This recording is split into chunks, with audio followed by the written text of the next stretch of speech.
એટલે આ મંત્ર ચીબડાના ઝાડમાંથી જેમ ફળ પાકી નીચે ખરી જાય એવી વાત છે. અમને મૃત્યુથી અમૃત તરફ લઈ જાય. હે પરમાત્મા, હે કૃષ્ણ, હે નારાયણ, હે રામ, ત્રંબકમ. એટલે જરાય સ્થૂળ અર્થ માનીને ઊભું થવાની જરૂરિયાત જ નથી. આપણો એકાશ્રય નથી. એટલે આ ત્રંબકન મંત્ર જેને આપ્યો અને એ મંત્ર લીધો છે જેના ગુરુ શુક્રાચાર્ય,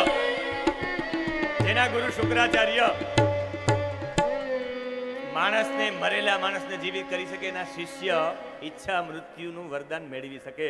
જ્યારે ઈચ્છા કરે ત્યારે મૃત્યુ થઈ શકે. પછી ત્રીજા ગુરુ છે વશિષ્ઠ. વશિષ્ઠ રાજનીતિમાં હોશિયાર. એટલે તો વશિષ્ઠને યાદ કરીને કહેવું પડે આજે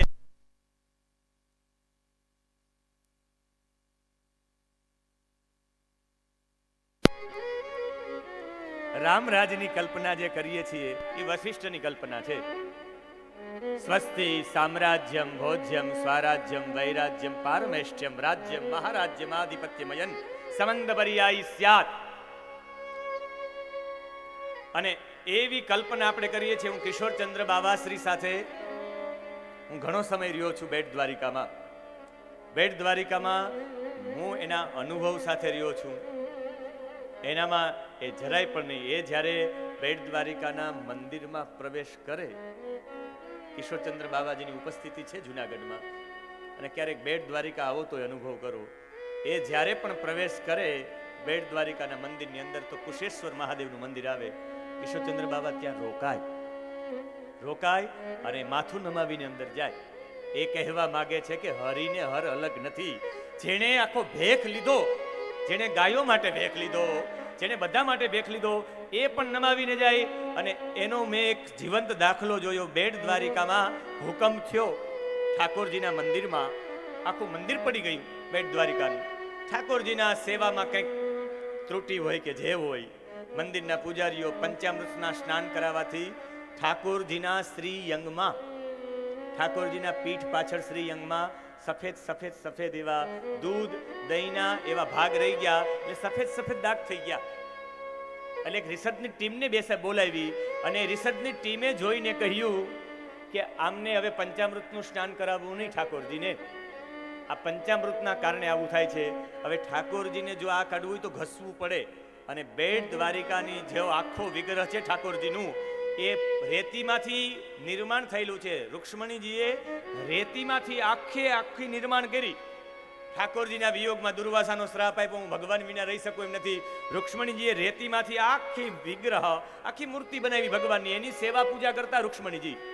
અને યવનોનો કાળ આવ્યો ને, ત્યારે મૂર્તિ જમીનમાં જમીનદોસ્ત થઈ ગઈ. અને વલ્લભાચાર્યજીને સ્વપ્નમાં આવ્યા ઠાકોરજી. વલ્લભાચાર્યજીને કહ્યું કે હું લાડવા ગામમાં આ કૂવાની બાજુમાં છે, તમે મને બહાર લઈને એનું સ્થાપના બેટ દ્વારિકા કરાવો. અને વલ્લભાચાર્યજીએ એ લાડવા ગામમાંથી એ વિગ્રહને લઈ અને સ્થાપિત કર્યો. એ સેવાથી પુષ્ટિ સંપ્રદાય પ્રમાણે સેવા ચાલે છે. અને પુષ્ટિ સંપ્રદાયમાં તો ઠાકોરજીને વરસાદ પડતા હોય તો પડદા રાખવામાં આવે. ઠાકોરજીને શ્રમ ન પડવો જોઈએ તો શ્રીયંગમાં કંઈ ઘસવાની છૂટ આપે. ત્યારે કિશોરચંદ્ર બાવાશ્રી ત્યાં હાજર થયા. એને કૃષ્ણ યજુર્વેદના સ્તોત્ર અમને આપ્યા. જે હોશિયાર વિદ્યાર્થી જે ઠાકોરજીની સામે કૃષ્ણ યજુર્વેદના પાઠ કરે, એમાં હોશિયાર વિદ્યાર્થીમાં, મોટા વિદ્યાર્થીમાં અમે જ હતા. અમારે રોજ ભણવાનું છોડીને પાઠ કરવા જવા પડતા. અમને એમ થયું કે બાબાશ્રી આવીને અમને ધંધે લગાડી દીધા. અમારું ભણવાનું બંધ થયું ને પાઠ લગાડ્યા. અને એને ઠાકોરજીની સામે સંકલ્પ કર્યો, જ્યાં સુધી ઠાકોરજીના શ્રીયંગમાંથી આ સફેદ દાગ નીકળશે નહીં, હું જલ ગ્રહણ નહીં કરું. ને આ મહાપુરુષે 3 દિવસ સુધી જલ ગ્રહણ ન કર્યું.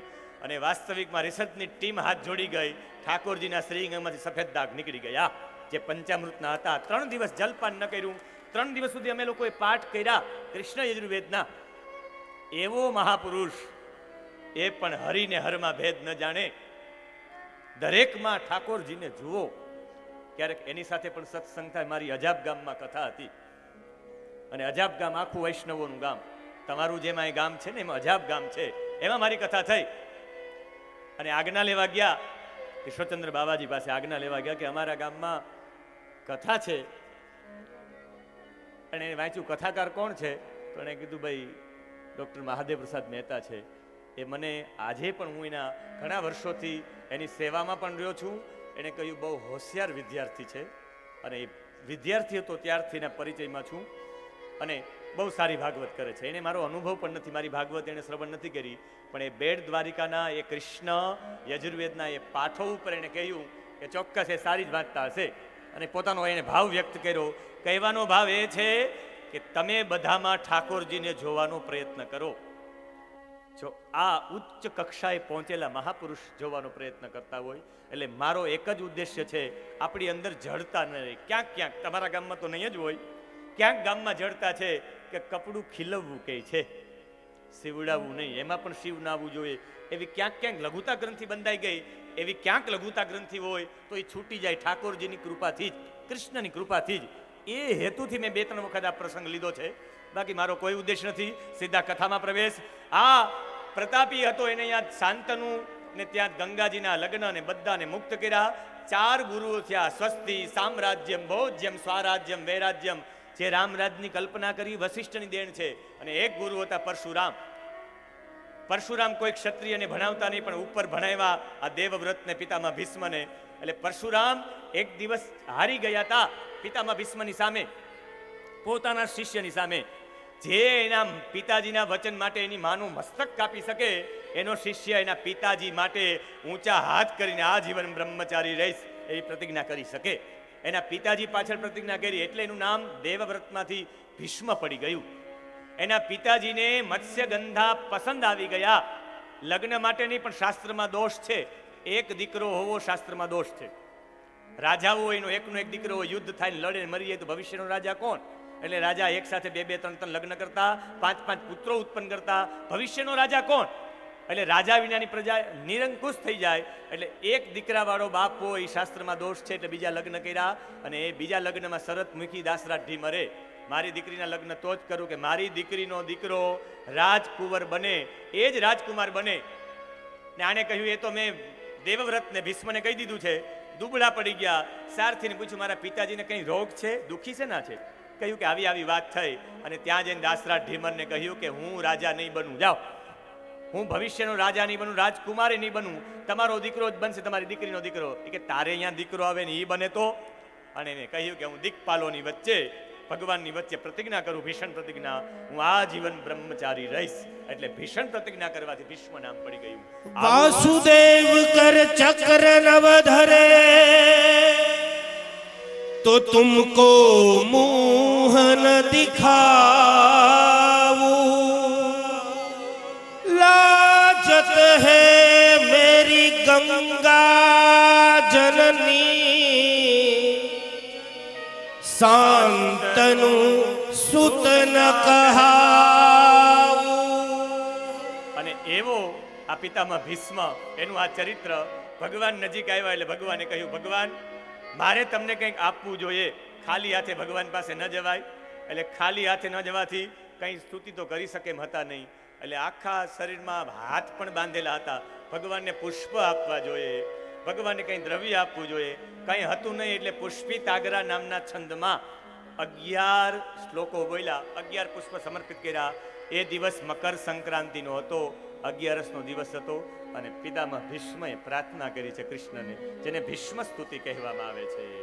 ઇતિમતિરૂપકલ પિતા વિતૃષ્ણા ભગવતી સાત્વત પુંગવે વિભૂમને સુખમુખતે ક્વચિત વિહર્તુમ પ્રકૃતિ મુપેયોષે યદ ભવ પ્રકૃતિ મુપેયુષી યદ ભવ પ્રવાહ. કહ્યું છે કે ઇતિથી શરૂઆત કરી. ઇતિ એટલે પૂરું. કહ્યું કે પૂરું પરમાત્મા મતિહિ ઉપકલ્પિતા વિતૃષ્ણા. હું મારી મતિ ભગવાન તમને સમર્પિત કરું છું. અને મતિ સમર્પિત કરું. મારી મતિ કેવી છે? ઉપકલ્પિતા. અને વિતૃષ્ણા, વિગતા તૃષ્ણા ઇતિ વિતૃષ્ણા. મારી બુદ્ધિ છે એ તૃષ્ણા વિનાની છે પરમાત્મા, અને મારી બુદ્ધિ છે એ ઉપકલ્પિતા, અત્યંત શુદ્ધ છે, કામના વિનાની ને અત્યંત શુદ્ધ મારી બુદ્ધિનો સ્વીકાર કરો. મેં ધર્મ, યજ્ઞ, બ્રહ્મચર્ય, પિતાના વચનનું પાલન અને આ સાધના દ્વારા મેં મારી બુદ્ધિને, મારી મતિને વિતૃષ્ણા તૃષ્ણા વિનાની કરી છે. એટલે ભગવાન એવી જ બુદ્ધિનો સ્વીકાર કરે જે વિતૃષ્ણા છે અને ઉપકલ્પિતા છે.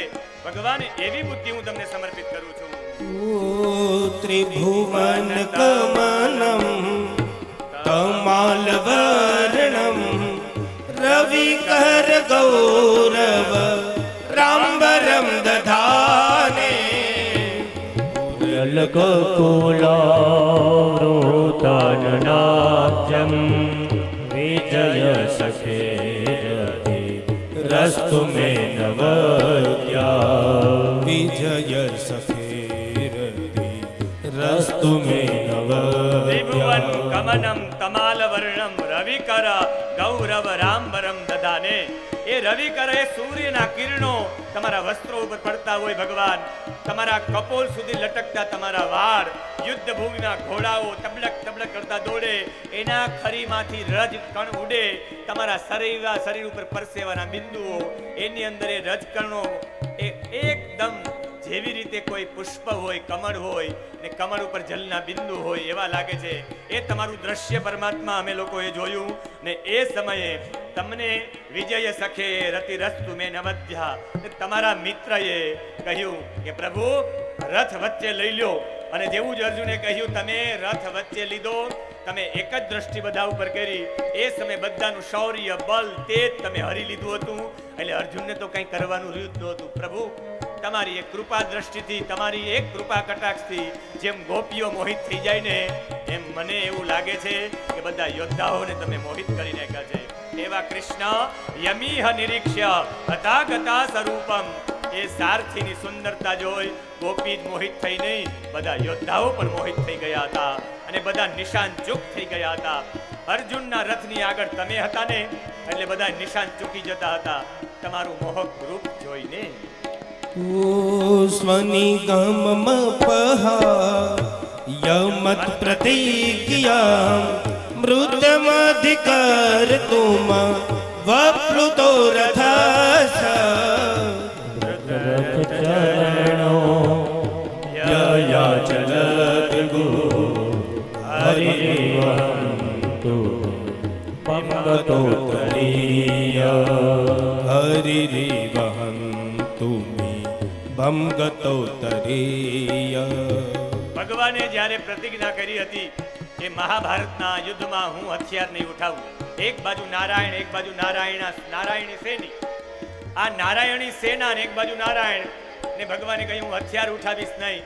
અને એ સમયે પિતામાં ભીષ્મએ પ્રતિજ્ઞા કરી હતી કે કૃષ્ણ તમારા હાથમાં હું હથિયાર ઉપડાવીને રહીશ. વિચારો, જ્યારે અર્જુન ઉપર એટલા બધા બાણોના પ્રહાર થયા અને ભગવાને થયું કે હવે અર્જુન કઈ કરી શકે, રથનું પૈડું તૂટી ગયું અને ભગવાને રથનું પૈડું લઈને દોડ્યા છે પિતામાં ભીષ્મની સામે. પિતામાં ભીષ્મ સામે ઉભા રહ્યા. ભગવાન પ્રહાર કરો કહે પિતામાં ભીષ્મ કે મારી પ્રતિજ્ઞા રાખવા માટે ભગવાને પોતાની પ્રતિજ્ઞા કોઈડી. આને કહેવાય ભક્ત વત્સલ. પોતાના ભક્તની પ્રતિજ્ઞા રાખવા માટે પોતાની પ્રતિજ્ઞા તોડી નાખી. અને ભગવાન જ્યારે દોડ્યા ત્યારે ઉપવસ્ત્ર નીચે પડી ગયું. ગતઃ ઉત્તરીય, ઉત્તરીય પડ્યું, ધરતી ધ્રુજવા લાગી. કદાચ ધરતી કહેવા માંગતી હોય હજારો વર્ષ પહેલા પ્રતિજ્ઞા કરી હતી કે ધરતી તારી ઉપરથી પાપીઓનો ભાર ઉતારીશ. આ 18 દિવસ પહેલા પ્રતિજ્ઞા કરી એ ભૂલી જતા હોય, મારી પ્રતિજ્ઞા પણ ભૂલી ગયા છે, એટલે ધરતી ધ્રુજવા લાગી છે. અને આ પરબ્રહ્મ પરમાત્માએ ભક્ત વત્સલ છે. સિંહની જેમ, હાથીની ઉપર સિંહ જેમ કૂદકો મારે એવા કૃષ્ણને જોયા અને એ કૃષ્ણને કહ્યું કે સમા અધિગતોસ્મિ વિદુદ ભેદ મોહ. ભગવાન તમારા અને મારામાં હું કોઈ ભેદ જોતો જ નથી. આખી દુનિયા અદ્વૈત છે, તમારી અંદર પણ હું જ છું. અને આવો અદ્વૈત ભાવ પૂરો થયો ને, એ ભેદ ભાવ રહિત બુદ્ધિ થઈ એટલે ભગવાનને પામી ગયો. ભગવાને તત્કાલ તિલક લઈ અને ચાંદલો કરી દીધો. એક ગુરુ તરીકે ભગવાન એના થઈ ગયા. અને ગુરુ વિના મુક્તિ ન મળે. અને ગુરુએ તિલક આપી, આ ધરતીનું તિલક આપી.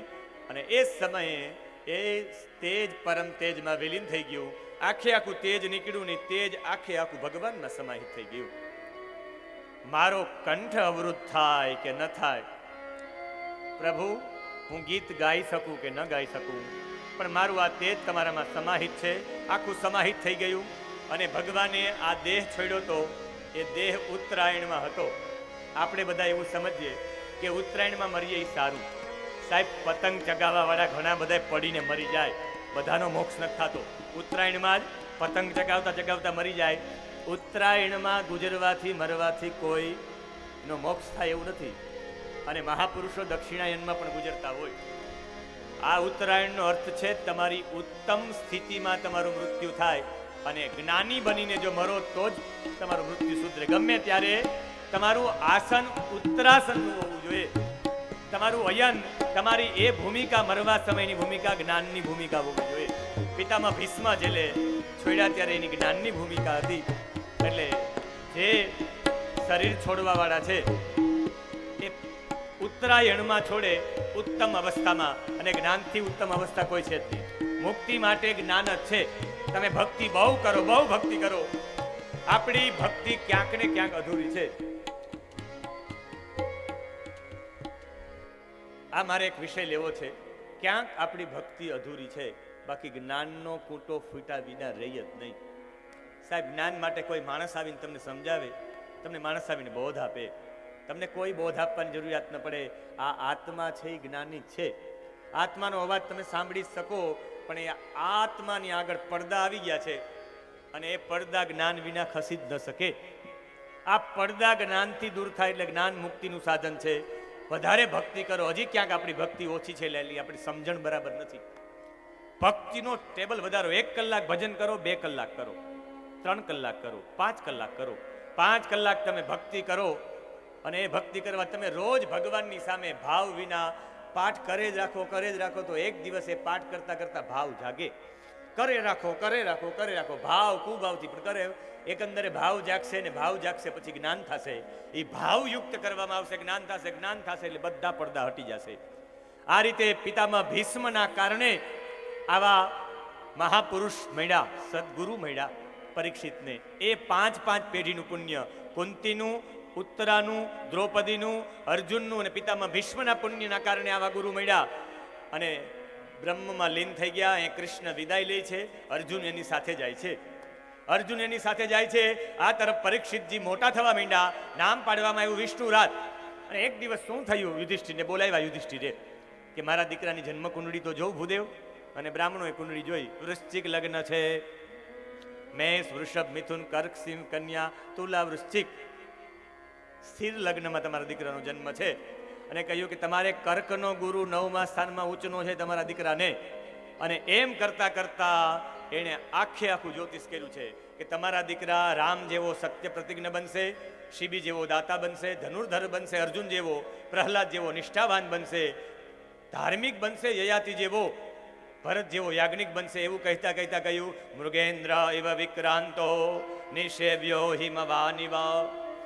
આ તમારો દીકરો સિંહ જેવો પરાક્રમી, હિમાલય જેવો આશ્રયદાતા, અને એના માતા પિતા જેવો સહિષ્ણુ બનશે. આ બધું વર્ણન કરતા કરતા કહ્યું કે એક આનામાં અવગુણ છે, કુંડળીમાં એક દોષ છે. ભૂદેવ કુંડળી જોઈને કાલ સર્પ ન કાઢે એવું બને? ક્યાંક ને ક્યાંક ગ્રહણ યોગ, ક્યાંક ને ક્યાંક વૈધૃતિ શાંતિ, ક્યાંક ને ક્યાંક કંઈક, દરેકની કુંડળીમાં કંઈક ને કંઈક દોષ હોય ત્યારે તો આપણે પૃથ્વી ઉપર આવ્યા હોય. બાકી કુંડળીમાં દોષ ન હોય તો આપણે મનુષ્ય તરીકે આવીએ જ નહીં, સીધા ભગવાનના ચરણોમાં જતા રહીએ. એટલે ક્યાંક ને ક્યાંક દોષ હોય તો જ પૃથ્વી ઉપર જન્મ લેવો પડે. બાકી તો મુક્ત થઈ જાય, શુદ્ધ બુદ્ધ આત્મા થઈ જાય. આ સમયે ભગવાન આ બધું કરતા કરતા કહ્યું કે તમારો દીકરો એક બ્રાહ્મણનો અપરાધ કરશે ને બ્રાહ્મણ શ્રાપ આપશે અને તક્ષક નાક કરડશે.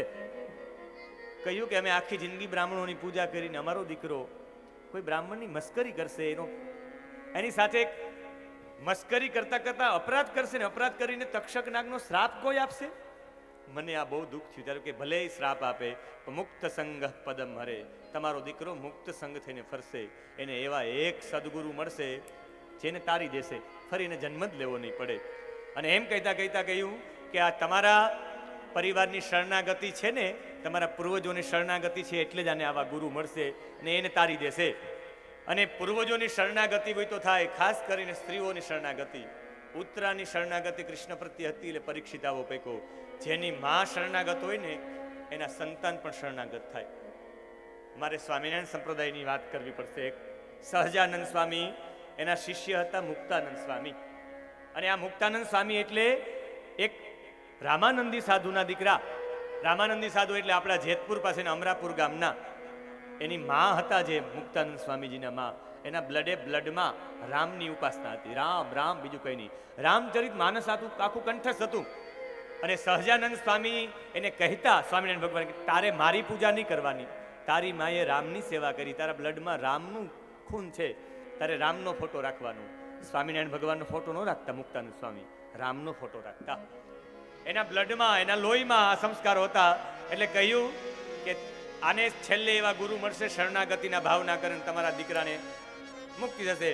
હવે કથા કહે છે સુત પૌરાણિક કે હે શૌનકાદિ ઋષિઓ અને વિદુર ગાંધારી અને ધૃતરાષ્ટ્રને મળવા આવ્યા. વિદુર એટલે સંત, સંત આવે એટલે સમજાવે.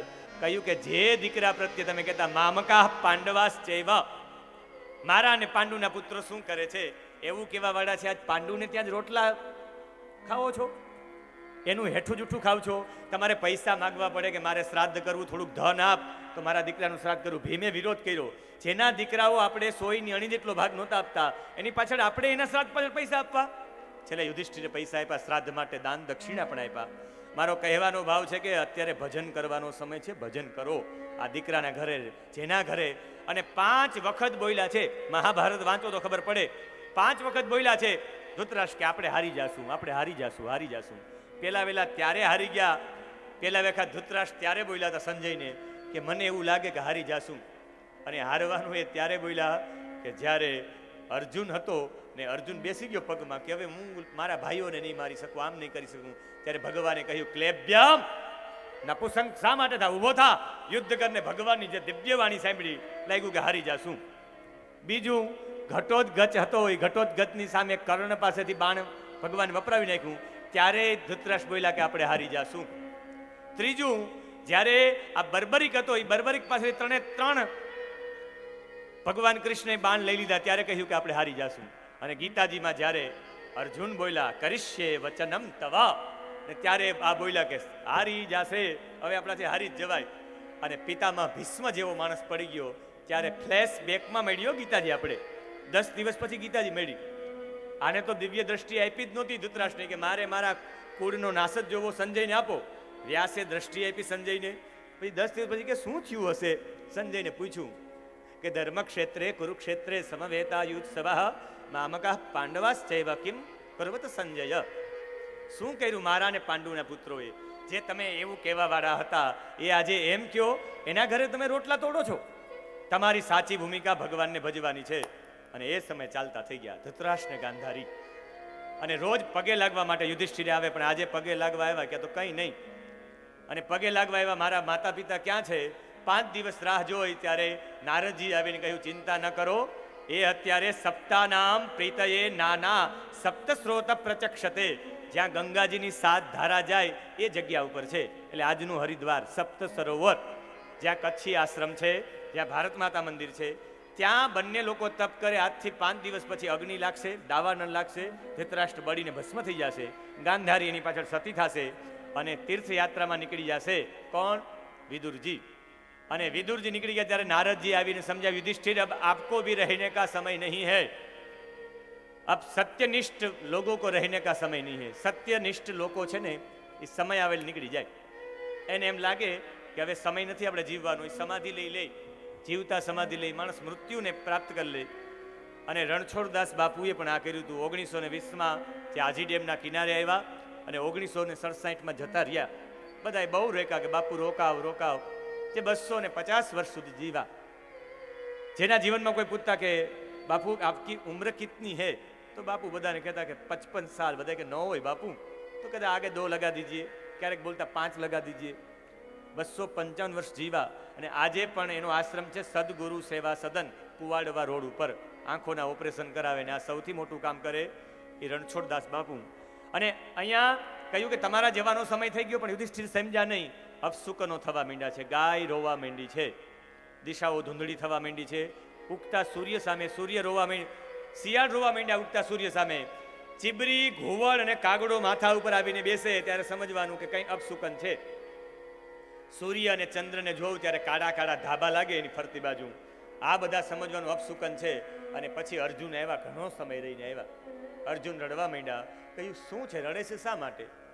કે સાચું કહું, આપણે જે યુદ્ધમાં જીતારનારા હતા એ તો જતા રહ્યા છે, અને કૃષ્ણ સ્વધામ ગમન કરી ચૂક્યા. આખી વાત સંભળાવી. 8 પટરાણીઓ દેહ છોડી દીધા, દેવકી વસુદેવે દેહ છોડી નાખ્યા. એક વ્રજ નામનો પુત્ર અને 16,100 આ રાણીઓને લઈને હું આવતો હતો. આ જ ગાંડીવ ધનુષ્ય હતું, પણ મને કાબાઓ લૂંટી ગયા છે. એનો મતલબ ભગવાન છોડીને જતા રહ્યા. મધુ ભોજ દાસારહ આરહ સાંત્વક અંધક વૃષ્ણિ, આખો વંશ જતો રહ્યો. અને કહ્યું કે હવે આ વ્રજ એક રહ્યા છે, મથુરા ઉપર એની સ્થાપના કરવાની છે. હવે ભગવાન ન રહે તો આપણે પણ શું રહેવું? એ વ્રજને મથુરાની ગાદી પર બેસાડ્યા. ને આ તરફ સ્વર્ગારોહિણી તરફ જવાનું હતું તો પરીક્ષિતને પણ એક ગાદી સોંપી છે. રાજગાદીમાં 36 વર્ષના પરીક્ષિતનો અભિષેક કર્યો. અભિષેક કરી ઈરાવતીની ઉત્તરની પુત્રી ઈરાવતી સાથે લગ્ન કર્યા અને બધા સ્વર્ગારોહિણીમાં ગયા. એક પછી એક પડતા ગયા. છેલ્લે યુધિષ્ઠિર એક બચ્યા. આપણે જાણીએ કે કૂતરો એની સાથે હતો. સ્વર્ગમાં બધા કે કૂતરો ન આવી શકે. કહ્યું કૂતરાએ મારો સાથ ભોગવો છે, એ નહીં આવે તો મારે પણ નથી આવવું. જે તમારો સાથ જીવનભર ન છોડે એનો સાથ તમારે પછી પણ ન છોડવો જોઈએ. એ છેલ્લે ભગવાન સાક્ષાત કૂતરાના રૂપમાં પ્રસન્ન થયા. આજે પણ સ્વર્ગારોહિણીની યાત્રા કરવા માટે કોઈ ગયા છે આમાંથી? બદ્રીનાથની ઉપર સ્વર્ગારોહિણીની યાત્રા છે. અત્યારે તમારી સાથે એક ત્યાંથી શેરપા આવે, ત્યાંથી એક માણસ આવે અને એક કૂતરો પણ આવે. આજે પણ સ્વર્ગારોહિણીની યાત્રામાં કૂતરા જ તમને મળે, ત્યાં બીજું કંઈ જોવા જ ન મળે. આજે પણ ત્યાં કૂતરા છે. એવી ઠંડીમાં પણ કૂતરાને ઠંડી લાગતી નથી. આ રીતે એ પસાર થયા અને બધા જતા રહ્યા. અહીંયા પરીક્ષિતજી રાજા લગ્ન કરી 4 પુત્રો થયા. જન્મેજય, સુતસેન, ભીમસેન અને ઉગ્રસેન. કેતુમાલ, ઉત્તર કુરુ, કિમ પુરુષ, ભારતખંડ બધું જીતી લીધું અને એક કુરુ જાંગલના પ્રદેશમાં પહોંચ્યા. ને જ્યાં પહોંચ્યા કુરુ જાંગલના પ્રદેશમાં, ત્યાં એને એક જોયું. એ જોયું તો એક કાળો પુરુષ હાથમાં દંડ લઈને ગાય અને બળદને મારતો હતો. બળદના 3 પગ કપાઈ ગયા. એક પગ ઉપર મળમૂત્રનો ત્યાગ કરી નાખતો હતો. ગાય રડતી હતી. વૃષમ ઋણાલ ધવલમ વિવત્સા શાસ્ત્રુવદના. અને રડતી ગાયને જોઈ એટલે ત્યાં જઈને પહોંચ્યા. પૂછ્યું કે તમે કોણ છો?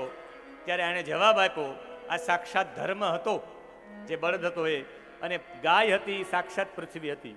બેની વાર્તાલાપથી એવું લાગ્યું.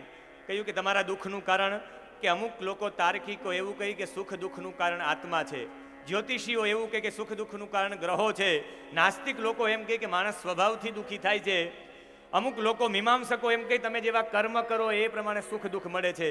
પણ અમને એવું થાય કે જે પણ છે એ હરિની ઈચ્છા છે. તમારું સારું કામ થાય તો હરિ કૃપા સમજવી, નબળું કામ થાય તો હરિ ઈચ્છા સમજવી. અને આ વાત સાંભળી એટલે લાગ્યું કે સાક્ષાત ધર્મ છે. સાચો ધાર્મિક માણસ કોઈ ઉપર આક્ષેપ ન મૂકે, આ ફલાણો આવો છે ને આ આવો, એક પણ આક્ષેપ ન મૂકે એ ધાર્મિકતાનું લક્ષણ છે. અને કહ્યું તમે સાક્ષાત ધર્મ છો. તપ, પવિત્રતા, દયા અને દાન. તપ, પવિત્રતા, દયા અને સત્ય મારા 4 પગ હતા. અત્યારે તપ, પવિત્રતા અને દયા જતા રહ્યા, સત્ય ઉપર છે. ઇદાનીમ ધર્મપાદસ્તે સત્યમ નિવર્તયેદ્યત. સત્ય ઉપર છે. આ ગાય છે એ સાક્ષાત પૃથ્વી છે. એ સમય આ કાળો પુરુષ તો કે એ કલયુગ છે. હાથમાં તલવાર લઈને મારવા માટે પરીક્ષિત દોડ્યા છે. પણ એ સમય દોડીને પગમાં પડી ગયો કલયુગ કે મને જવા દો, મને જવા દો. અને જવા દો ત્યારે કહ્યું કે નહીં, નીકળી જા. કહ્યું કે ભગવાને મને કોલ આપ્યો હતો કે હું જતો રહું. કૃષ્ણે કહ્યું પછી તારે પ્રવેશ કરવાનો. કહ્યું કે નહીં, મારા રાજ્યમાં નહીં. આખી પૃથ્વી ઉપર તમારું રાજ્ય છે. હું જઈને ક્યાં જાવ કે જ્યાં જવું ત્યાં જા, મારા રાજ્યમાં નહીં. અને એ રાજ્યમાં છેલ્લે કહ્યું 4 સ્થાન આપ્યા છે. કાલ 4 જગ્યાએ રે, કંઈ વાંધો નહીં. બહુ તે પ્રાર્થના કરી, અભ્યર્થના.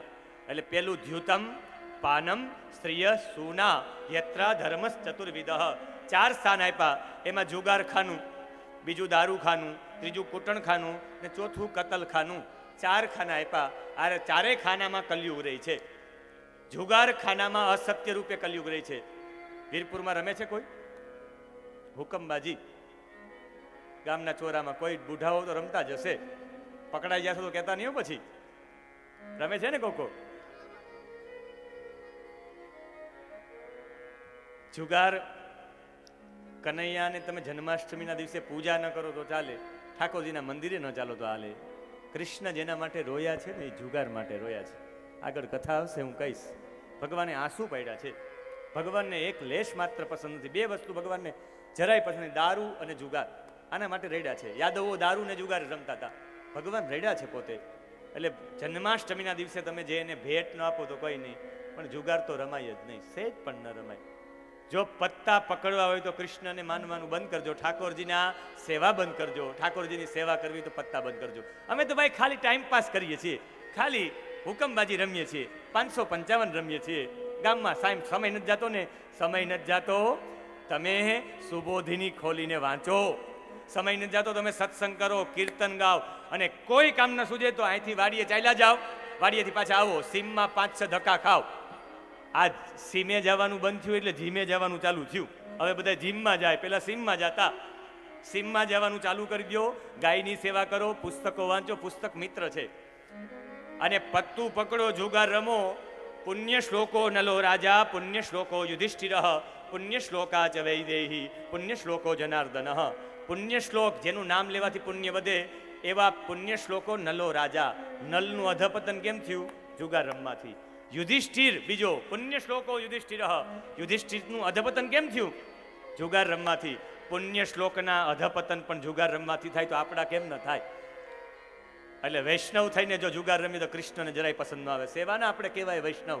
સાચો વૈષ્ણવ તો એ કહેવાય, ઠાકોરજીને માનનારો કહેવાય. આજથી રમતા હોય તો છોડી દેજો. પત્તે રમ્યા વિના ચાલે નહીં એવું નથી બનતું.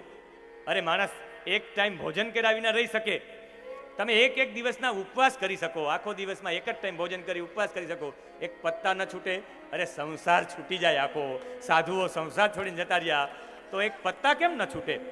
અને પત્તા રમવા વાળા ઠાકોરજીને પસંદ જ નથી જરાય. એટલે રમતા હોય, લગાવતા હોય તિલક, ગળામાં માળા હોય, તુલસીની માળાને છતાં પણ રમીએ, તો એ વાસ્તવિકમાં વૈષ્ણવ કહેવાના લક્ષણો છે જ નહીં, સેજ પણ નહીં. ઠાકોરજી પસંદ નહીં કરે. એટલે પહેલા તો એ પત્તા મૂકો, પછી ઠાકોરજી પાસે જાઓ.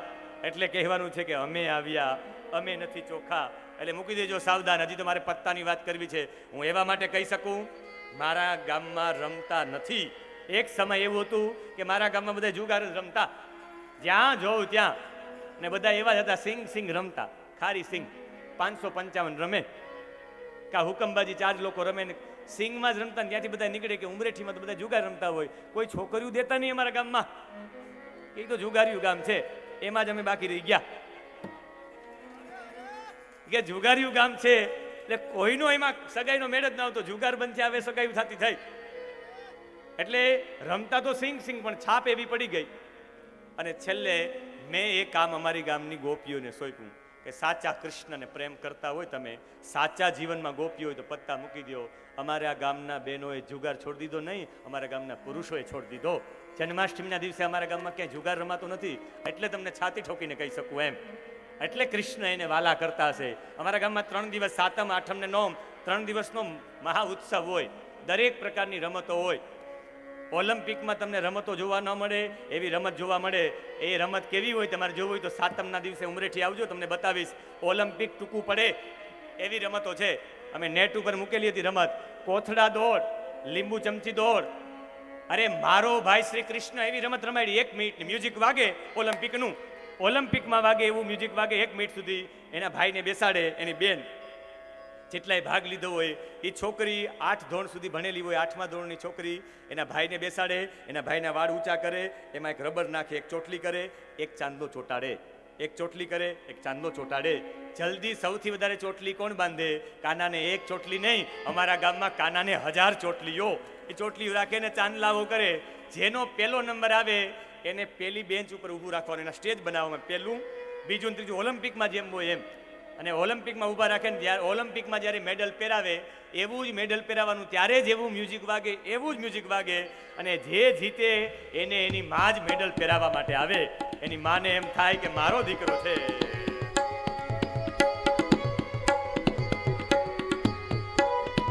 એટલે કહેવાનો મતલબ થાય, વૈષ્ણવોના ગામમાં તો જુગારને તિલાંજલિ આપો. વૈષ્ણવોના ગામમાં જુગાર હોવો જ ન જોઈએ. એટલે અહીંયા આ જુગારખાનામાં અસત્ય રૂપે કલી રહી છે. જ્યાં જ્યાં જુગાર હોય બધા ખોટા બોલવા વાળા જ હોય. ખોટા બોલવા વાળા જુગારમાં કહેતા ભાઈ કે માંડ્યું કે નહીં, તારું બિલન નથી, એમાં બધા ખોટા નહીં મેં મૂક્યું છે, એમાં કેટલા રૂપિયા નાખતા હોય, પૈસા કાઢી લેતા હોય. જુગારી કોઈ જીતતો જ નથી. રમાડવા વાળો એ પૈસા ભેગા કરે, એ 10 વર્ષ સુધી ભેગા કરે, 11મા વર્ષે બધું જતું રહે. પ્રાપ્તે ચેકાદશ વર્ષે સમૂલં ચ વિનશ્યતિ, જતું રહે. જુગારખાનામાં અસત્ય રૂપે કલી છે. દારૂખાનામાં દારૂ તો કોઈ પીતા જ નહીં હોય, એ તો ખાતરી લઈ શકીએ. કારણ કે દારૂખાનું એટલે જ્યાં મદ રૂપી કલી રહી છે. દારૂ પીવા વાળો હોય એમાં મદ બહુ હોય. એકવાર બિરબલે આમ રાખ્યું, અકબર કે શું છે બતાવ. કે કંઈ નથી. એની બતાવ કે આમાં હાથી છે, કે કંઈ કાંખમાં હાથી રહે કે હાથી છે, નહીં બતાવ કે સિંહ છે કે ન હોય, સિંહ આમાં થોડો હોય, કે ભૂંડ છે કે ભૂંડ હાથીને સિંહ તારી કાંખ મારી જાય. હાથ ખેંચો કે દારૂની કોથળી નીકળી. કે ભાઈ આ કેમ? કે આ દારૂની કોથળી 30 રૂપિયાની આવે ને પી જાય એટલે આખો રસ્તો રોકીને હાલે, એને એમ લાગે કે હું હાથી જ છું. એટલે હાથી આ જ કોથળી પી જાય ત્યારે રસ્તામાં ગમે એની સામે ગમે એમ બોલે એમ થાય કે હું જ રાજા છું, સિંહની જેમ વર્તન કરવા માંડે. અને પછી લથડાઈ થાય ને ક્યાંક પડે એટલે ગટરમાં પડે, ભૂંડડાની જેમ પડ્યો જ રે. એટલે એ ભૂંડ એટલે દારૂખાનામાં મદરૂપી કલીવાસ કરે છે. પછી કૂટણખાનું, રેડ લાઇટ વિસ્તાર, જેમાં આસક્તિ રૂપે કલીવાસ કરે છે. કૂટણખાનામાં જાવ એટલે આસક્તિ થાય જ. હું કૂટણખાનામાં જાઉં ને મને કંઈ ન થાય, વાત ખોટી છે. આસક્તિ રૂપે કલી ત્યાં બિરાજે છે. અને કતલખાનું, કતલખાનામાં નિર્દયતા રૂપે કલીવાસ કરે છે. કતલખાના બધા નિર્દય જ હોય. આપણે એમ થાય કે ઓહો કીડી મરી ગઈ, કતલખાનાવાળો તો એક જ ઝટકા માથું કાપી નાખે, લોહી લુહાણ ઉઠતું હોય જે હોય એની ચામડી ઉપરથી કાઢી નાખે. આપણે જોવી ન ગમે, એમાં નિર્દયતા રૂપી કલી હોય. જો નિર્દયતા રૂપી કલી ન હોય તો એ માણસ ત્યાં એવું કરી શકે નહીં, કારણ કે દયારૂપી ભગવાન બધાની અંદર છે. અને પછી કહ્યું કે નહીં, આવું નહીં, મને સારું સ્થાન આપો, મારામાં કંઈક વિશેષતા છે. કોઈ અહીં મુખ્યમંત્રી, કોઈ ધારાસભ્ય, કોઈ સંસદ સભ્ય આવ્યો હોય તો એના માટે વિશેષ સ્થાન આપવું પડે, તો મને કંઈક વિશેષ સ્થાન આપવું. કે તારી શું વિશેષતા છે? કે મારી વિશેષતા છે મારા કલિકાલમાં કોઈ ખાલી ભગવાનનું નામ લેશે તો એ તરી જશે. અને કલિકાલમાં તમે કંઈ ન કરો ને, યત ફલમ નાસ્તિ તપસા યોગે ન સમાધિના તત ફલમ લભતે સમ્યક કલો કેશવ કીર્તનાથ. આ કલિકાલમાં ખાલી બીજું કંઈ ન કરો ને ખાલી આમ કરો ને, તાલી પાડીને નામ બોલો એટલે તમને ભગવાન મળે. એવા ભગવાન મળ્યા છે. કોને મળ્યા છે? મહારાષ્ટ્રમાં. આખી જિંદગી જેણે ખાલી એક જ ધૂન ગાય, ભગવાન એની પાસે આવ્યા. આપણે પણ 2 મિનિટ માટે ગાઈએ કે વીરપુરમાં એ પંઢરપુરનો નાથ પણ પધારે, એટલે તાલી સાથે. રંગ રંગ પાંડુરંગ ભક્તિ રંગ વિઠ્ઠલા, રંગ રંગ પાંડુરંગ ભક્તિ રંગ વિઠ્ઠલા. ઓ રંગ રંગ પાંડુરંગ ભક્તિ રંગ વિઠ્ઠલા, રંગ રંગ પાંડુરંગ ભક્તિ રંગ વિઠ્ઠલા. રૂકમણી સમેતા પંઢરીનાથા, રૂકમણી સમેતા પંઢરીનાથા, રૂકમણી સમેતા પંઢરીનાથા, રૂકમણી સમેતા પંઢરીનાથા. ઓ વિઠ્ઠલા, ઓ વિઠ્ઠલા, ઓ વિઠ્ઠલા, ઓ વિઠ્ઠલા. મારે અહીંયા વાત કરવી હતી પણ સમય અભાવ છે. બાકી તમને નામદેવ કલયુગનો પ્રહલાદ કહેવાય. આ નામદેવે જપ કરી કરીને ભગવાનને મેળવી લીધા. આ પંઢરપુરમાં આજે પણ જાઓ, એક જ મંદિર એવું છે ઠાકોરજીનું, જ્યાં ઠાકોરજીના ચરણોમાં તમે માથું અડાડી શકો. બાકી મંદિરમાં ગર્ભગૃહમાં કોઈને પ્રવેશ ન હોય. પણ પંઢરપુરમાં છે ભગવાન આમ ઊભા છે, કળ ઉપર હાથ રાખીને. સુંદર દ્રશ્ય, એટલા મનમોહક છે પંઢરપુર. આ પંઢરીનાથ કેમ કહેવાના? તો કે પુંડરીક કરીને થઈ ગયો. પુંડરીક મા બાપનો ભક્ત, મા બાપને જ ભગવાન માને. ભગવાન એની સેવા જોઈને પ્રસન્ન થયા. ભગવાન આવ્યા, એ પુંડરીક તને દર્શન દેવા આવ્યો. એને કહ્યું 1 મિનિટ ભગવાન, ટાઈમ નથી, મા બાપની સેવામાં છું, પછી આવજો. ભગવાનને ઊભા રાખવા હતા એટલે ભગવાનને ઈંટ ફેંકી, ઈંટ ઉપર ઊભા રહ્યો એટલે ભગવાન આમ ઊભા રહ્યા. કહ્યું કે હું થાકી ગયો હવે ઊભીને, હવે તો તને દર્શન આપું. કે મા બાપની સેવા હું કરું છું. અને મહારાષ્ટ્રમાં ઈંટને ઈઠ્ઠલા કહેવાય. મહારાષ્ટ્રમાં ઈઠ્ઠલ એટલે ઈંટ. એ ઈઠ્ઠલ ઉપર ઊભા રહ્યા ભગવાન એટલે વિઠ્ઠલ થઈ ગયા. ને પછી હાથ થાકી ગયો એટલે હાથ આમ લીધો ભગવાને, અને આમ ઊભા એટલે એ પુંડરીક ઉપરથી ભગવાન ત્યાં રહ્યા એટલે પંઢરપુર પડ્યું. ને પંઢરપુરના નામ ઉપરથી એના ઉપર વિઠ્ઠલ ત્યાં રહ્યા એટલે પંઢરીનાથ બન્યા. અને ભગવાન એના ઉપર પ્રસન્ન થયા. અને ભગવાને કહ્યું માગ શું જોઈએ? ત્યારે આ નામદેવે શું માંગ્યું? નામદેવની તો બહુ લાંબી કથા છે, પણ મારે કપિલ સુધી પહોંચવાનું છે. શાસ્ત્રીજી કે કપિલ તૈયાર થાય છે. મેં કીધું કપિલ સુધી પહોંચવામાં તો બહુ વાર છે, એટલે રંગ રંગ પાછું ક્યારેક સમય રહેશે તો લઈશ. અને છેલ્લે એને માગ્યું, શું માગ્યું? આજ સુધી કોઈ ભક્તે માગ્યું નથી. એટલે આખી દુનિયામાં આ કલિકાલમાં ભગવાનનું નામ લ્યો તો ભગવાન મળી જાય. કલિકાલ એવો છે. તો ફરી માગી લે શું જોઈએ? પુનશ્ચ યાચમાનાય જાત રૂપ મદાત પ્રભુ, મને સોનામાં વાસ આપો. કહ્યું તથાસ્તુ. તત્કાલ સોનામાં આવીને વાસ કરી નાખ્યું. આપણે એમ થાય સોનામાં કલીનો વાસ છે કે પછી કહે છે કે ધાતુનામ અસ્મિ કાંચનમ. ભગવાન એક બાજુથી 11મા સ્કંદમાં કહે છે કે ધાતુમાં હું સોનું છું. તો આ કાંચનમાં કેશવનો વાસ છે કે કલીનો વાસ છે? પણ નીતિથી કમાયેલું સોનું હોય ને એમાં કેશવ આવીને બિરાજે, અનીતિનું સોનું હોય ને એમાં કલી આવીને બિરાજે. કોઈને વ્યાજે પૈસા દઈને સોનાના ચેન રાખ્યા હોય ને પહેર્યા હોય ને એમાં કલી આવી જાય. અને એવા ચેન ભેગા કર્યા હોય તો પછી જેલની ચક્કી પણ પીસવી પડે એવા જ કલી ગળામાં લઈને ફરતા હોય આપણે. અને આવો જ એક વખત, અને આ સોનાની અંદર 5 પ્રકારના અવગુણો બતાવ્યા છે. ગુણ તો છે જ, એ પવિત્ર તો છે જ, પણ અનીતિના સોનામાં 5 પ્રકારના અવગુણ છે. એમાં પેતા અનૃતમ, સોનું પહેરવા વાળો ખોટું બોલતો હોય. કોઈ એમ જાકું બતાવે, એ જે હોય કાઢ નાખ. સોનું હોય તો તમે ન કહો, નહીં નહીં ભાઈ કંઈ નથી, આ વીંટી તો છે, એ સોનાની નથી, ખોટી છે. ખોટું બોલાવડાવે સોનું પહેરવું હોય તો. અનૃતમ મદમ, મદ, અભિમાન અપાવે. સોનાનો ચેન પહેર્યો હોય ને તો એકવાર તો એમ થાય કે હાલી બતાવી દઉં, સેજ આમ રાખી દઉં, લોકોને ખબર પડે મેં પહેર્યો છે, બનાવ્યો છે. વીંટી હોય તો વારંવાર ઈચ્છા થાય કે બતાવી દઉં, આમ આંગળી કરીને, અહીં જમવાનું પીરસો, અહીં પીરસો, અહીં પીરસો. સોનાની વીંટી બતાવે ભાઈ. જીતુભાઈ દ્વારકાવાળા કહે કે સોનાની વીંટી બતાવવા આવ્યો કે અહીં પીરસો, અહીં પીરસો. એક બેન કે મારે નથી જોતું, એ પોચો બતાવતા હતા કે મેં સોનાનો પોચો પહેર્યો છે.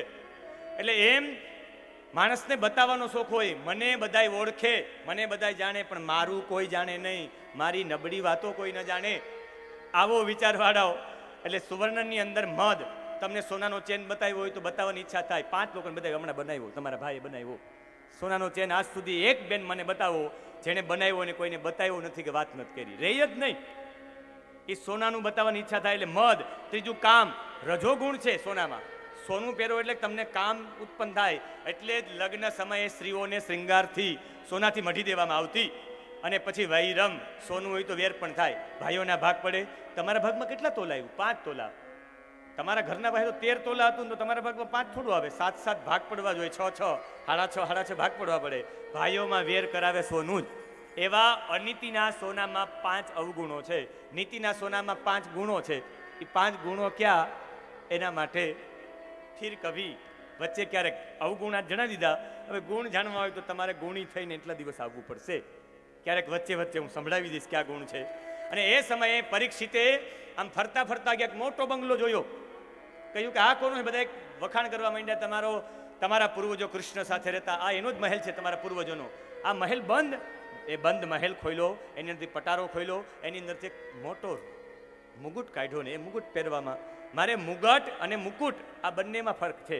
મુગટ કોને કહેવાય ને મુકુટ કોને કહેવાય એના વિશે પણ મારે ઝાંખી પાડવી છે થોડીક, પણ અત્યારે નહીં, મારે કપિલ સુધી પહોંચવું છે. શાસ્ત્રીજી દર વખતે એક ઝાંખી આગળથી જ કરી નાખે અને આગળ મારે દોડવું જ પડે. એટલે કથામાં મારે દોડવું પડે. એટલે તમારી પાસે તમે જે આનંદથી નામદેવનું તમે સાંભળી શકવાના હોય, હવે કાલ સાંભળજો. કૃષ્ણનો જન્મ થઈ જાય પછી બધું સેટિંગ બરાબર ચાલશે. આમાં તો આડાવડું. અહીંયા એકદા ધનુરુદ્યમ્ય વિચરમ મૃગયામ વને. એ મૃગલાઓને મારવા માટે ગયા. એ જે મુગટ પહેરીને ગયો, એ મુગટમાં કલી આવીને બેસી ગયો. એ મુગટ શેનો હતો? તો કે સોનાનો હતો. સોનું ક્યાંથી આવ્યું? હતું કે જરાસંધ પાસેથી. જરાસંધ સામે ભીમ લડ્યો. ભીમે એને જરાસંધને 2 તરફથી કાપીને ફેંક નાખ્યો અને પછી એ મરી ગયો. પછી એનો સોનાનો મુગટ હતો. જેણે 20,800 રાજાને મારી એની પાસેથી સોનું લૂંટી લીધું. એની પાસે હીરા, માણેક, પદ્મરાગ બધું લઈ ને એ બધામાં હીરા, માણેક, પદ્મરાગ ટંકાવીને સોનાનો મુગટ રાખ્યો હતો.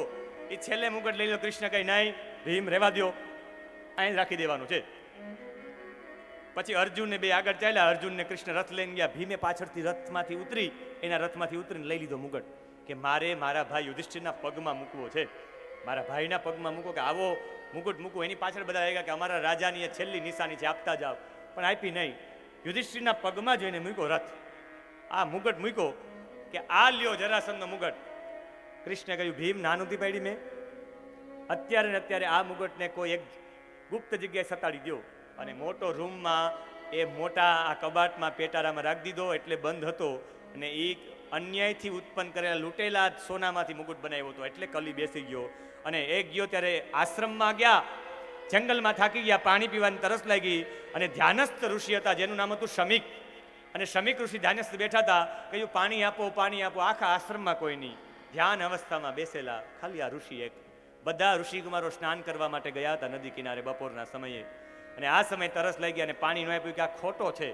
એટલી રાડો સાંભળીને એવું કંઈ ધ્યાન હોય, હમણાં એક બાણ ઉપાડું ને એવું બાણ મારું, અહીં કાનની બાજુમાંથી નીકળે એટલે ફટાક દેખીને ઊભા થઈ જાય. આપણે ન કોઈને કરીએ નહીં, ચમકી જાય, હમણાં ચમકી જાય, ખબર પડી એ ખોટું ધ્યાન છે કે સાચું.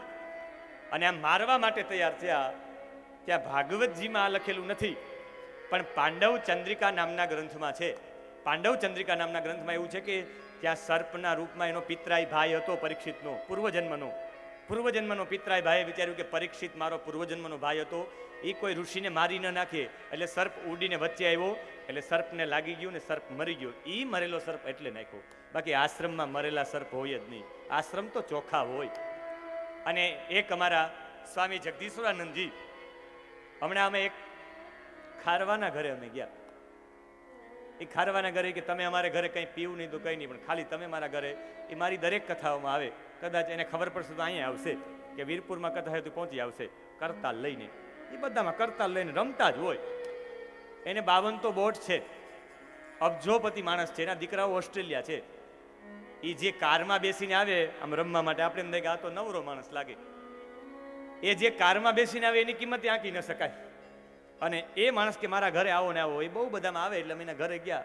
એના ઘરે ગયા ત્યારે એને મને ભાગવત બતાવ્યું સ્વામી જગદીશ્વરાનંદજીનું, કે તમે વારંવાર કહો ને સ્વામી જગદીશ્વરાનંદ, એનું ભાગવત મારી પાસે છે. અને અમે ત્યાં વાંચ્યું. મેં કીધું ભાઈ બહુ સારું. અને એ એવું લખે સ્વામી જગદીશ્વરાનંદજી કે દરેક સંતોના આશ્રમમાં કંઈક ને કંઈક પ્રાણી હોય. જોજો, એક સાધુનો આશ્રમ એવો ન હોય છેલ્લે કૂતરો હોય, છેલ્લે મીંદડી હોય, છેલ્લે ઉંદેડો પાડ્યો હોય, ચકલા પાડ્યા હોય, પોપટ પાડ્યા હોય, કંઈક તો પાડ્યું જ હોય.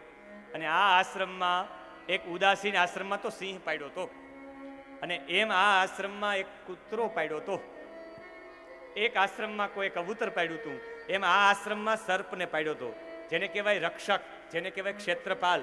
દરેક ક્ષેત્રનું રક્ષણ કરનારો ક્ષેત્રપાલ હોય, જેને ગુજરાતીમાં આપણે ખેતરપાળ કહીએ, જેને આપણે નાગ દેવતા કહીએ. એ ત્યાં હતા કે મારા માલિકને મારે નહીં, એટલે એ સર્પ ઊંચો થયો અને એને લાગી ગયું તીર, એ મરી ગયો સર્પ. કે આ મરેલો સર્પ નાખું તો શું થાય? અને દરેકમાં સંતો એવા માટે રાખતા હોય કે સંતોના આશ્રમમાં આવા હોય સુધરી જાય. એ જ મરેલો સર્પ ગળામાં પધરાવ્યો તો એનું ભાન ખુલ્યું નહીં, ત્યાંથી જતો રહ્યો અને ઘેરે જઈને જેવો જ મુકુટ નીચે ઉતાર્યો ત્યાં યાદ આવ્યું કે મુગટ હો, મુકુટ નહીં, મુગટ. એના વિશે સમજાવી. મુગટ કોને કહેવાય અને મુકુટ કોને કહેવાય? બે નામ બે ભાઈઓના છે. એકનું નામ મુગટલાલ અને એકનું નામ મુકુટલાલ. એટલે બે નામ છે, બેના અર્થો પણ હું કહીશ. અને બંનેના નામોના અર્થો એક એક પ્રકારના છે. ને આ જેવા ત્યાં ગયા, મુગટ જેવો જ ઉતાર્યો નીચે, અને એ મુગટ જેવો ઉતાર્યો એની સામે જે મળ્યા કે મને અફસોસ થયો કે મેં આવું કર્યું. દોડતા ઋષિકુમારો આવ્યા આશ્રમમાં, ક્યાં તો એના જ ગુરુના ગળામાં એ મરેલો ક્ષેત્રપાલ એ સર્પને પધરાવેલો હતો. બધા દોડીને ગયા. કૌશિકી નદીમાં રમતો તો વિહરન બાલકો અર્ભકેહી, બાળકો સાથે રમવા વાળા એ શૃંગી નામના એના દીકરા, શમીકના દીકરા, એને જઈને કહ્યું કે તારા પિતાજી છે, આપણા ગુરુજી છે, એના ગળામાં મરેલો સર્પ નાખ્યો. કે સર્પ ક્યાંથી આવ્યું? કે આપણો ક્ષેત્રપાલ, આપણો રખેવાળ એને મારી નાખ્યો. અને એ ગળામાં નાખ્યો. કોને નાખ્યો ખબર છે? અમે આશ્રમમાં પ્રવેશ કરતા ત્યારે પરીક્ષિત નીકળ્યા, આપણા રાજાએ કહ્યું કે રાજા થઈને આવો ગુનો કરે, અમે તો જંગલમાં તપ કરનારા ઋષિઓ સાથે આવું કરે. એ સમયે હાથમાં જલ લીધું, કૌશિકી નદીમાં આચમન કરીને બોલ્યા કે તે મર્યાદા તોડી છે હે રાજા, હું તને શ્રાપ આપું છું, આજથી 7મા દિવસે તને તક્ષક નામનો નાગ કરડશે. ઇતિ લંઘિત મર્યાદમ તક્ષક સપ્તમે હની. અને આ શ્રાપ મળ્યો. ઋષિકુમારોએ કહ્યું કે જાઓ સંદેશો આપો કે એને 7મા દિવસે તક્ષક કરડશે. શમીક ઋષિની સમાધિ ખુલી અને એને સમજાવ્યો કે દીકરા આવા શ્રાપ ન પાય. બ્રાહ્મણોનું તપ ફક્ત આશીર્વાદ દેવા માટે જ થયા છે, અને આશીર્વાદ દેવા માટે થયા એટલે દોડીને ગયા છે. સમાચાર આપ્યા, બધું છોડી એ જ સમય નીકળી ગયા. બધાને પૂછતા ગયા કે કોઈ મને પ્રશ્નનો જવાબ આપો, જેનું મૃત્યુ નજીક હોય એને શું કરવું? કોઈ ગુરુ બનવા તૈયાર નહીં. અને ગુરુ બનવા તૈયાર નહીં ત્યારે બધા સંતોની વચ્ચે જઈને શુક્રતાલમાં બેસી ગયા, ઋષિઓની વચ્ચે. અને બધાએ વિચાર્યું કે આને ઘર છોડ્યું, આપણે ઝૂંપડી બાંધી છે, આને જમવાનું છોડ્યું, આપણે ફલાહાર કરીએ છીએ. અમુક ફલાહાર કરતા એને કીધું આને પાણી પણ નથી પીતો, આપણે તો જલ પણ પીએ છીએ. એટલે કહ્યું આના ગુરુ કોણ બને? ત્યારે કૌશિકી સંહિતામાં ઉલ્લેખ છે કે શુકદેવજીને હાથ જોડીને કહ્યું નારદજીએ કે તમે જાઓ, આના ગુરુ બનો, બાકી ઋષિઓની વચ્ચે કોઈ સર્પદંશ કરી જશે, મૃત્યુ થશે, તક્ષક કરડી જશે ને મૃત્યુ થશે તો ઋષિઓની વચ્ચે અધપતન થયું એવું ગણાશે, ઋષિઓની આબરૂ જશે, સંતોની આબરૂ જશે. અને શુકદેવજી એક સેકન્ડ માટે રોકાઈ નહીં એવા શુકદેવજીનો પ્રવેશ થયો છે.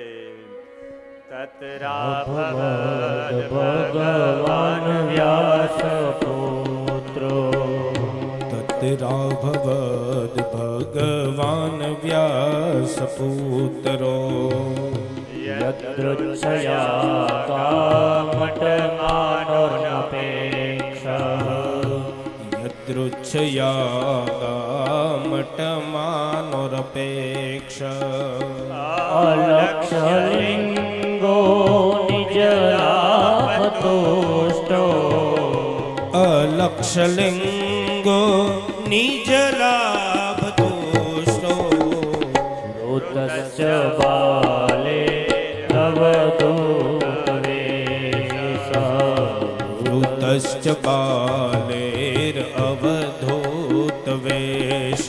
પગમાં પડી ગયા કે અવધૂત જેવા હે મહાપુરુષ, મને એક પ્રશ્નનો જવાબ આપો. તમારા જેવાનું સ્મરણ કરવાથી તમારું ખાલી સ્મરણ થઈ જાય તો એ લોકો પાવન થઈ જાય.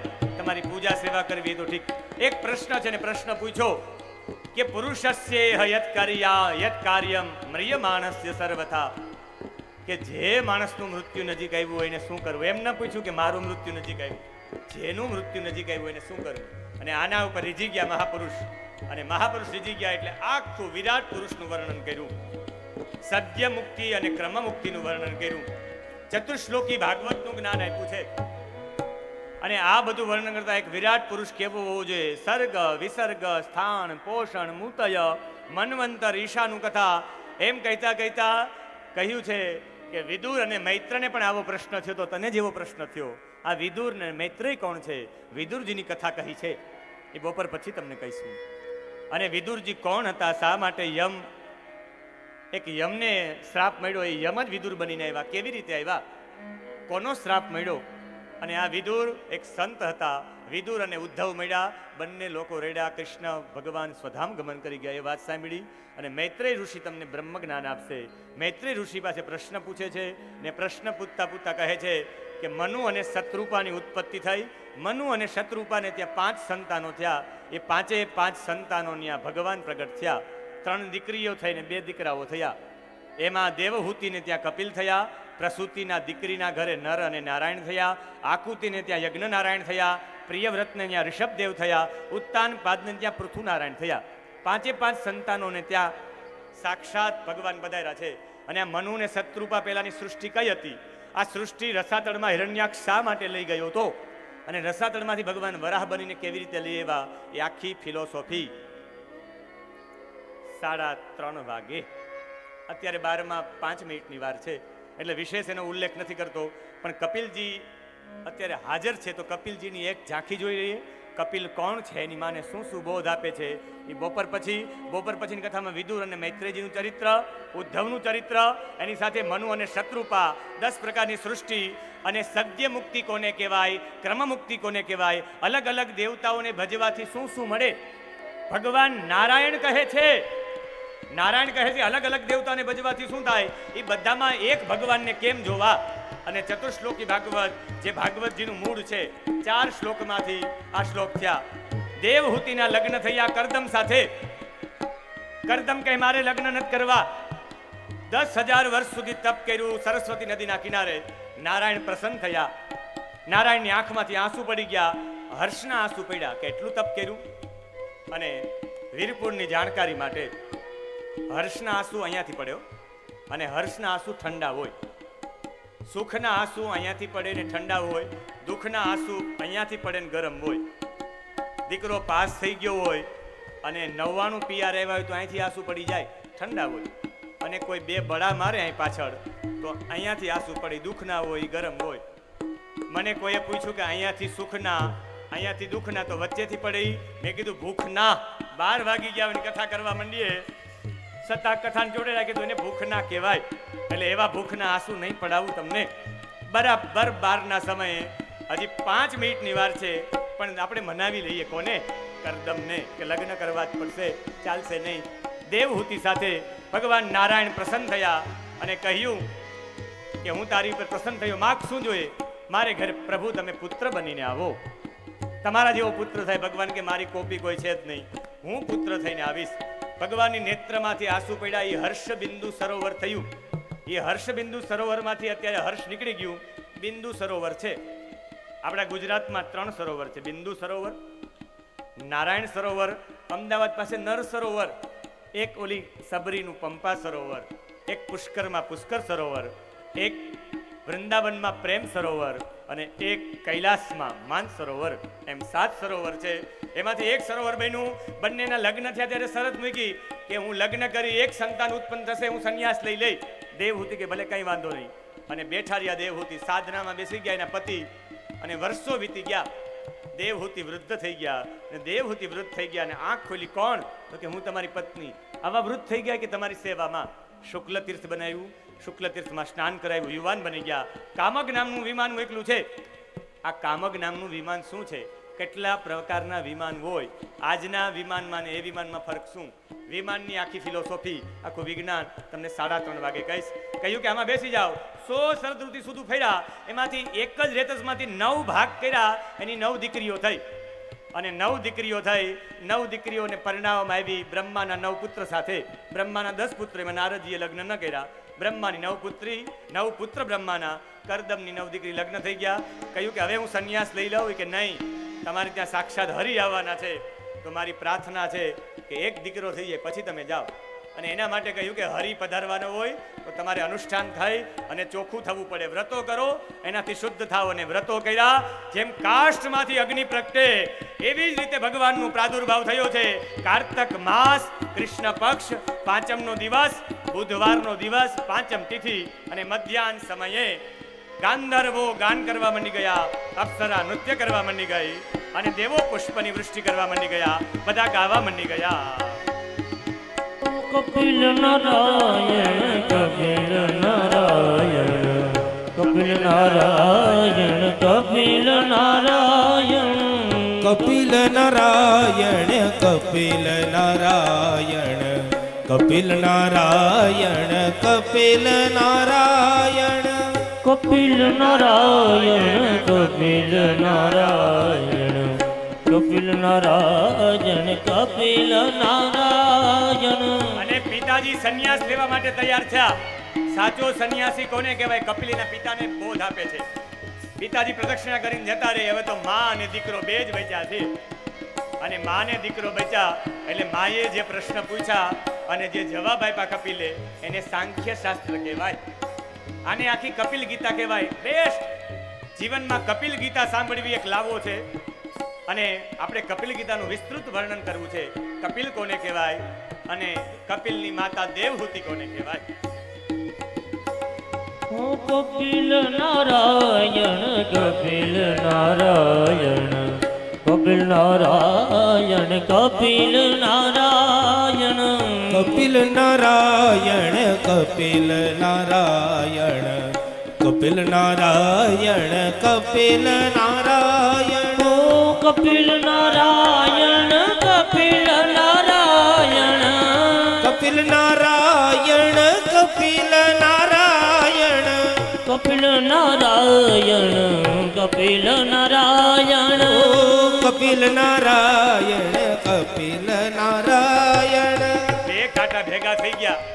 આ દેવહૂતિ માતાજી અને કપિલજી શું ચર્ચા કરે? 3:30 વાગ્યા સુધી ચર્ચા કરવા દો. ત્યાં સુધી આપણે હરિહર કરી આવીએ. અને હરિહર કરીને આવીને સમજીએ કે એ ચર્ચા શું કરી. તમે 3.5 કલાક સુધી અમારા વીરપુરમાં રોકાવ. હે દેવહૂતિ માતા, હે કપિલ ભગવાન, 3:30 આવશું. કારણ કે ભૂખે ભજન ન હોય ગોપાલા. એટલે કપિલ નારાયણની ધૂન સાથે કથાને વિરામ. ઓ કપિલ નારાયણ, કપિલ નારાયણ, કપિલ નારાયણ, કપિલ નારાયણ, કપિલ નારાયણ, કપિલ નારાયણ, કપિલ નારાયણ, કપિલ નારાયણ. 1 મિનિટ બાકી છે. 1 મિનિટ પહેલા તમે આગળ થઈ ગયા. મિનિટ બાકી છે, કથા પૂરી થવા દો. 1 મિનિટ તમારી વધારે લેતો નથી. તમે ઊભા થઈ જાઓ. જય જયકાર સાથે શ્રી દ્વારિકાધીશ કી જય. કપિલ નારાયણ ભગવાન ભગવાન કી જય.